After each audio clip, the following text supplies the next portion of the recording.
Assalamualaikum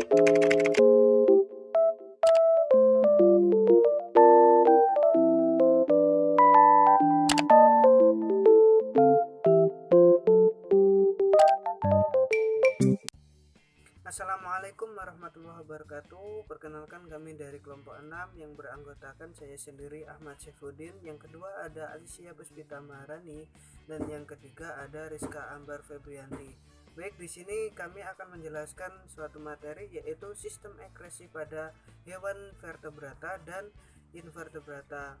Mari kita langsung simak videonya sebagai berikut. Di sini saya sebagai pemateri pertama akan menjelaskan tentang sistem ekskresi.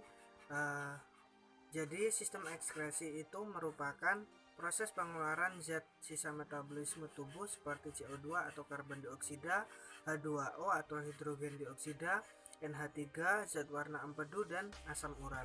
Nah, zat hasil metabolisme yang tidak diperlukan oleh tubuh ini akan dikeluarkan melalui alat yang disebut sebagai alat ekskresi. Alat ekskresi ini yang dimiliki oleh makhluk hidup berbeda-beda. Semakin tinggi tingkatan makhluk hidup, maka semakin kompleks juga alat ekskresinya. Selanjutnya yaitu ada sistem ekskresi pada hewan. Nah, hewan ini mempunyai cara tersendiri untuk mengekskresikan sisa metabolisme tubuhnya. Yang pertama yaitu ada sistem ekskresi pada invertebrata. Pada hewan invertebrata ini belum terdapat sistem ekskresi, akan tetapi sisa metabolisme harus dikeluarkan dari dalam tubuh organisme tersebut. Nah, untuk itu hewan invertebrata memiliki alat dan cara tersendiri untuk mengekskresikan sisa metabolisme tubuhnya. Berikut adalah contoh dari hewan-hewan invertebrata. Yang pertama ada protozoa, yang kedua ada Coelenterata dan Porifera, ketiga ada cacing pipih, keempat ada Annelida, dan yang terakhir ada Insecta. Yang pertama ada sistem ekskresi pada protozoa. Nah, alat ekskresi pada protozoa ini berupa vakuola berdenyut atau vakuola kontraktif. Nah, vakuola kontraktif ini berfungsi sebagai mengeluarkan ampas metabolisme dan mengatur tekanan osmoregulator. Selanjutnya yaitu sistem ekskresi pada cacing pipih. Nah, alat ekskresi pada cacing pipih ini berupa protonefridium. Proses ekskresi pada cacing pipih ini diawali dengan gerakan silia yang mengakibatkan cairan seperti air, ion, natrium, kalsium, nitrogen, natrium, dan urea masuk melalui celah sel api. Selanjutnya yaitu sistem ekskresi pada Annelida.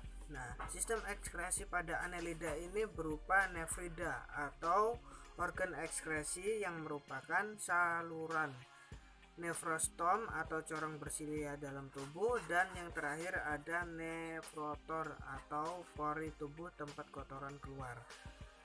Selanjutnya yaitu ada sistem ekskresi pada Insecta. Nah, alat ekskresi Insecta ini berupa bulu halus berwarna kekuningan yang disebut sebagai pembuluh Malpighi. Pembuluh Malpighi ini berfungsi membuang urea, asam urat, dan garam-garam dari darah ke usus. Selanjutnya yaitu ada sistem ekskresi pada Porifera. Nah, Porifera ini mempunyai cara sendiri untuk mengekskresikan sisa metabolisme tubuhnya, yaitu dengan cara lewat epidermis atau sel epidermis dengan cara difusi. Selanjutnya yaitu tahap-tahap dalam pembentukan urin atau pengeluaran zat-zat sisa metabolisme atau ekskresi, yaitu ada 3 tahap. Yang pertama ada filtrasi, yang kedua ada reabsorpsi, yang ketiga ada augmentasi. Pertama, filtrasi yaitu penyaringan. Nah, ini terjadi pada di glomerulus. Hasil dari filtrasi ini berupa filtrat glomerulus atau urin primer yang mengandung hidrogen dioksida dan zat-zat seperti glukosa, klorida, natrium, kalium, fosfat, urea, asam urat, dan kreatin. Kemudian yang kedua yaitu ada reabsorpsi, yaitu penyerapan kembali. Pada tahap reabsorpsi ini, zat-zat yang dibutuhkan oleh tubuh akan diserap kembali dan dimasukkan ke dalam aliran darah. Sekuat reabsorpsi terjadi di tubulus contortrus proximal dan lengkung Henle. Nah, pada proses reabsorpsi ini berlangsung, terbentuklah urin sekunder. Jika zat-zat dibutuhkan oleh tubuh diserap kembali. Nah, selanjutnya yaitu augmentasi atau tahap terakhir, yaitu proses pembentukan urin pada manusia. Nah, hal ini terjadi seperti yang disebutkan di atas. Zat-zat yang tidak diperlukan oleh tubuh akan disekresikan. Disinilah tempatnya. Augmentasi ini terjadi di tubulus contortus distal dan tubulus collectivus atau pengumpul sebagai tempat penyimpanan urin untuk sementara. Di tahap ini masih terjadi penyerapan kembali pada air, garam, NaCl, dan urea sehingga terbentuk urin sebenarnya yang harus dibuang oleh tubuh. Nah, jadi itu saja yang dapat saya sampaikan. Kurang lebihnya saya mohon maaf. Selanjutnya akan disampaikan oleh pemateri kedua yaitu Alicia Puspita Maharani. Kepadanya dipersilahkan. Hai, saya Alicia Puspita Maharani. Di sini saya akan menjelaskan tentang ekresi pada vertebrata. Langsung saja kita simak penjelasannya. Alat ekresi yang utama pada vertebrata adalah ginjal. Struktur ginjal yang paling primitif pada vertebrata disebut akrinefros atau holonefros. Pada prinsipnya, terdapat beberapa ginjal pada vertebrata, yaitu ada pronefros, opsitonefros, mesonefros, dan metanefros. Apa itu pronefros?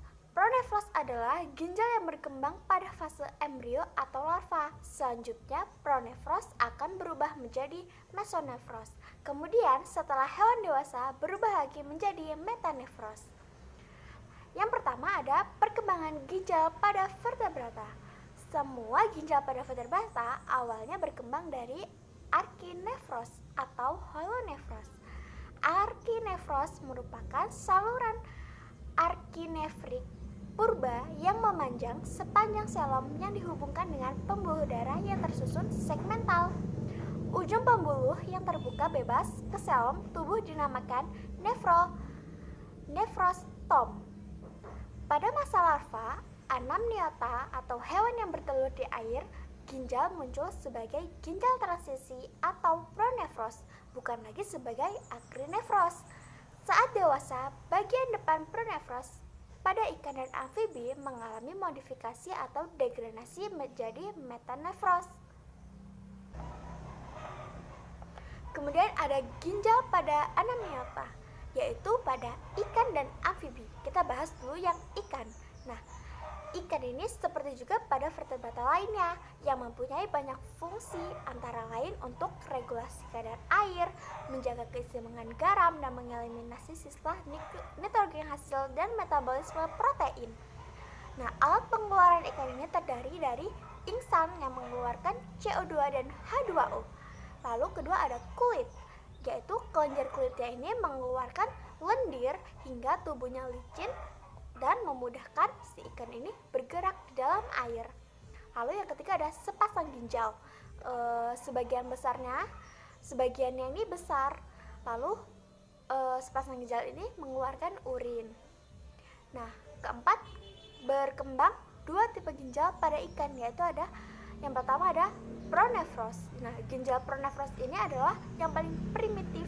Meskipun terdapat pada perkembangan embrional sebagian besar ikan, tetapi saat dewasa tidak fungsional. Nah, fungsinya akan digantikan oleh mesonefros. Nah, kecuali pada ikan hagfish dan lamprey. Kedua, ada tipe ginjal mesonefros. Nah, ginjal ikan bertipe mesonefros ini berfungsi sebagai opistonefros pada amniota. Nah, ginjal ini berfungsi untuk menyaring sesuatu yang terlarut dalam air darah dan hasilnya akan dikeluarkan lewat corpus renalis. Kedua, ada tipe ginjal pada amfibi. Nah, alat ekskresi pada katak ialah ginjal opsionefros yang dihubungkan dengan ureter di vesika urinaria. Alat ekskresi lainnya ialah kulit, paru-paru, dan insang. Pada katak jantan, saluran ginjal dan saluran kelaminnya ini bersatu, sedangkan katak betina tidak. Saat mengalami metamorfosis, amfibi ini mengubah ekskresi amonia menjadi urea. Karena kulit katak permeabel terhadap air, maka pada saat ia berada di air, banyak air yang masuk ke tubuh katak secara osmosis. Pada saat ia berada di darat, harus melakukan konservasi air dan tidak membuangnya. Katak menyesuaikan dirinya terhadap kandungan air sesuai dengan lingkungannya dengan cara mengatur laju filtrasi yang dilakukan oleh glomerulus. Apabila sedang berada di air, kantung kemihnya ini hanya terisi urin yang encer. Nah, pada saat katak berada di darat, diserap kembali ke dalam darah menggantikan air yang menghilang melalui evaporasi kulit. Lalu, hormon yang mengendalikannya ini adalah hormon yang sama dengan ADH. Baik, itu saja yang dapat saya sampaikan. Materi selanjutnya akan dijelaskan oleh pemateri selanjutnya. Ya baik, saya awali. Assalamualaikum warahmatullahi wabarakatuh. Di sini saya Rizka Ambar Febriani, NPS 1901081028, akan meneruskan materi dari rekan saya yang sebelumnya, yaitu tentang ginjal pada amniota dan pembentukan urin. Langsung saja kepada materinya. Ginjal pada amniota, anamiota. Yang pertama ada ikan. Alat pengeluaran ikan terdiri dari insang yang mengeluarkan CO2 dan H2O, kulit, kelenjar kulitnya mengeluarkan lendir sehingga tubuhnya licin untuk memudahkan gerak di dalam air. Nah, selanjutnya itu sepasang ginjal atau sebagian besar yang mengeluarkan urin. Perkembangan dua tipe ginjal pada ikan yaitu ada pronefros.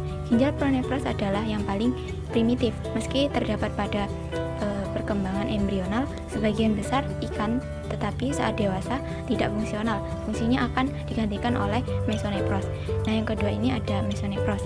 Ginjal ikan bertipe mesonefros berfungsi seperti opistonefros pada embrio amniota. Nah, keduanya ini mirip, perbedaan prinsipnya adalah kaitannya dengan sistem peredaran darah tingkat kompleksitas dan pada efisiennya. Jumlah glomerulus ikan air tawar lebih banyak dan diameternya lebih besar dibandingkan dengan ikan laut. Selanjutnya ada amfibi. Alat ekskresi pada katak ialah ginjal opisthonephros yang dihubungkan dengan ureter di vesikula urinaria, berwarna merah kecoklatan serta terletak di kanan dan kiri tulang belakang. Alat ekskresinya lainnya ialah kulit, paru-paru, dan insang. Pada katak jantan, saluran ginjal dan saluran kelaminnya bersatu, sedangkan katak betina tidak. Saat mengalami metamorfosis, amfibi mengubah ekskresi amonia jadi urea. Hal ini terjadi saat larva berubah jadi berudu dan hewan darat dewasa seperti halnya ikan. Ginjal pada katak juga berperan dalam pengaturan kadar air dalam tubuh. Yang selanjutnya ada reptil. Alat ekskresi pada reptil berupa sepasang ginjal metanefros, kulit, dan paru-paru. Metanefros berfungsi setelah pronefros dan mesonefros yang merupakan alat ekskresi utama saat stadium embrio menghilang.